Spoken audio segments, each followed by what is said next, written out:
माननीय प्रधानमंत्री जी, इतनी सरलता एवं गहरा से जीवन मूल्यों की प्रेरणा पर आपका कोटि कोटि धन्यवाद। माननीय प्रधानमंत्री जी, परीक्षा पर चर्चा 2023 के अंतिम प्रश्न के लिए मैं आमंत्रित कर रही हूं दिल्ली से श्रीमती सुमन मिश्रा, जो कि एक अभिभावक है। वे सभागार में उपस्थित है और आपसे अपनी जिज्ञासा का समाधान चाहती हैं। मैम, कृपया अपना प्रश्न पूछिए। Good morning, Honorable Prime Minister. Myself, Suman Mishra. Sir, I seek your advice on how should a student behave in a society. Thank you, sir. धन्यवाद मैम। माननीय प्रधानमंत्री जी। स्टूडेंट सोसाइटी में कैसे बिहेव करे, यही पूछना है ना आपको। मैं समझता हूं कि इसको थोड़ा अलग दायरे में रखना चाहिए। हम किस सोसाइटी की बात करते हैं? जो हमारा सर्कल है वो, जिनके बीच हम बैठते उठते हैं, कभी अच्छी बुरी बातों में टाइम बिताते हैं, टेलीफोन पर घंटे बिता देते हैं। अगर उस लिमिटेड वर्तुल की बात करते हैं तो आप बच्चे को जैसा कहोगे वैसा, भाई यहां जूते पहन करके आओ, यहां जूते निकालो, यहां इस ढंग से व्यवहार करो, यहां उस ढंग से करो, ऐसा आप कह सकते हैं। लेकिन हकीकत यह है कि उसको एक घर के दायरे में बंद नहीं रखना है।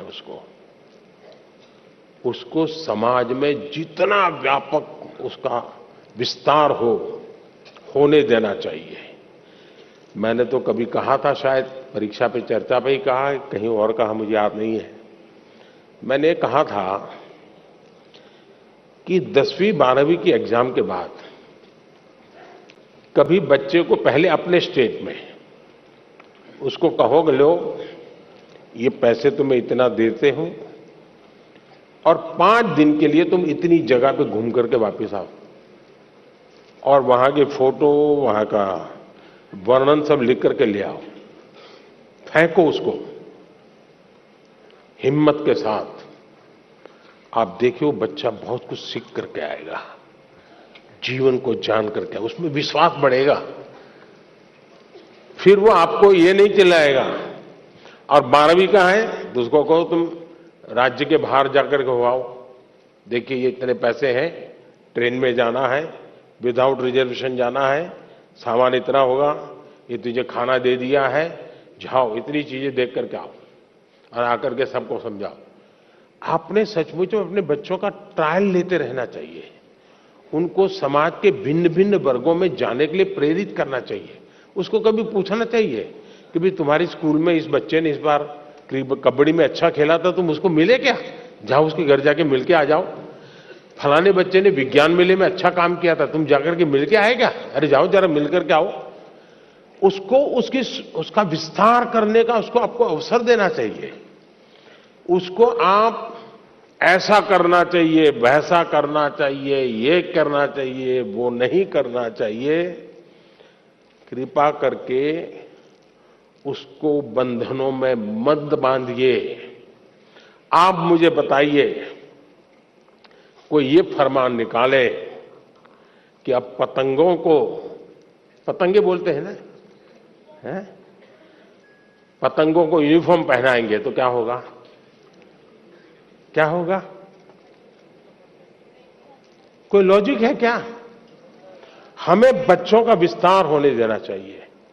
उनको नए नए दायरे में ले जाना चाहिए, मिलवाना चाहिए। कभी हमें भी ले जाना चाहिए उसको। हमारे यहां छुट्टियों में रहता था कि मामा के घर जाना, फलानी जगह पे जाना। ये क्यों होता था? इसका अपना एक आनंद होता है, उसके एक संस्कार होते हैं, एक जीवन की रचना बनती है।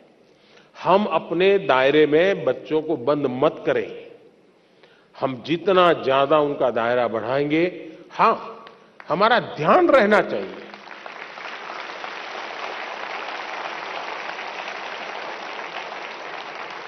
हमारा ध्यान रहना चाहिए कि उसकी आदतें कहीं खराब तो नहीं हो रही है, कमरे में खोया हुआ तो नहीं रहता है, उदासीन तो नहीं रहता है, पहले भोजन पे बैठता था तो कितनी हंसी मजाक करता था, आजकल हंसी मजाक बंद कर दी। क्या प्रॉब्लम है? माँ बाप को तुरंत स्पार्क होना चाहिए।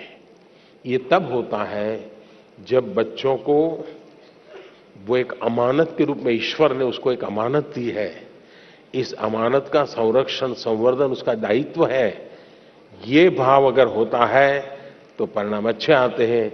ये भाव अगर होता है मेरा बेटा है, मैं कहूंगा वही करेगा, मैं ऐसा था इसलिए तुझे ऐसा बनना है, मेरी जिंदगी में ऐसा था तेरी जिंदगी में ऐसा होगा, तो फिर बात बिगड़ जाती है।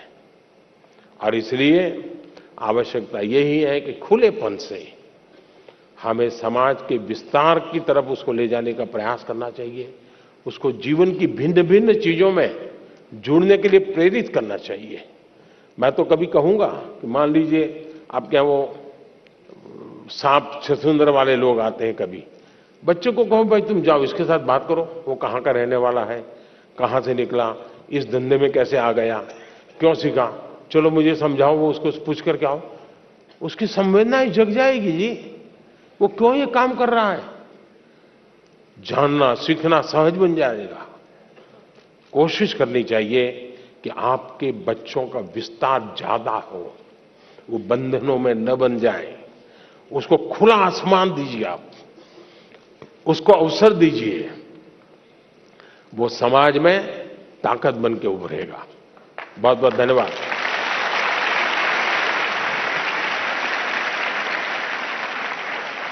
Thank you, Honorable Prime Minister, sir, for your inspirational insights in matters that had been concerning many exam warriors, and for making exams not a reason to worry, but a season to celebrate and enjoy.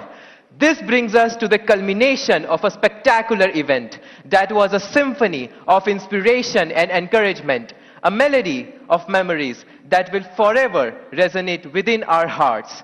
We extend our deepest thanks and gratitude to the Honorable Prime Minister for gracing this hall with his presence and infusing us with his radiant spirit. प्रधानमंत्री जी द्वारा परीक्षा पे चर्चा ने हमारे जैसे करोड़ों बच्चों की बेचैनी, घबराहट एवं हार मानने की प्रवृत्ति को उत्साह, उमंग एवं सफलता की ललक में बदल दिया है। धन्यवाद माननीय प्रधानमंत्री जी, कोटि कोटि धन्यवाद।